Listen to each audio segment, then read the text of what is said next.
we've never seen these kind of adverse reactions. They were predictable because if you look at the clinical trial data, even though they lied on the clinical trial data, Pfizer lied. We know that. There's no doubt about it. Maddie DeGarry is a good example. She was one of 1,100 children in the 11 to 15-year-old trial. So they're going to give this to 76 million children based on these tiny trials. And so any signal that you see in those trials, you have to assume is going to reverberate. You can extrapolate to the much larger group. Maddie DeGarry got a fever immediately after her vaccine, and she later gets seizures, and now she's in a wheelchair, apparently for life, and she's on a feeding tube. That's a fate worse than death. And it's to a cohort that has zero risk from dying of COVID. And if they give this to 76 million kids, they can expect that an injury like that will occur in 1 in every 1,100 kids. It's not guaranteed, but that's what Pfizer, when you do the clinical trial, that is how it works. You extrapolate any injury to the population as a whole. So that's 70,000 kids or something like that who could be injured in that terrible way.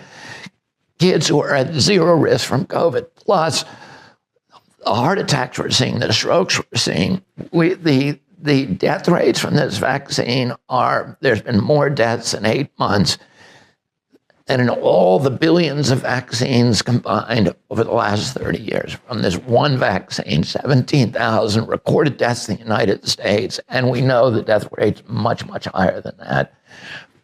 Probably 40 times. The best math, the best studies are showing that it's 40 times that. So, the risks from the vaccine they're completely untenable. If people knew the truth, they would not be taking this vaccine. And then the benefits of the vaccine are apparently zero or even sub-zero after 6 months.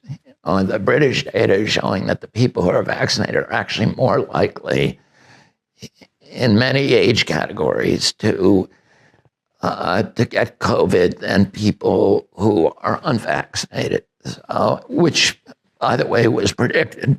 Now, we know that Pfizer knew this was going to happen because in their clinical trial, in the 6-month clinical trial, it was only 6 months. At the end of that period, 20 people died in the vaccine group and only 14 in the placebo group of all-cause mortality. There were 5 heart attacks in the vaccine group and only 1 in the placebo group.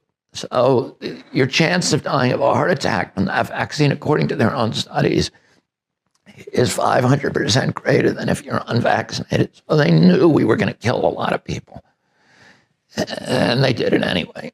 And people need to be able to see those studies and understand the deception, this criminal deception that has been imposed upon them.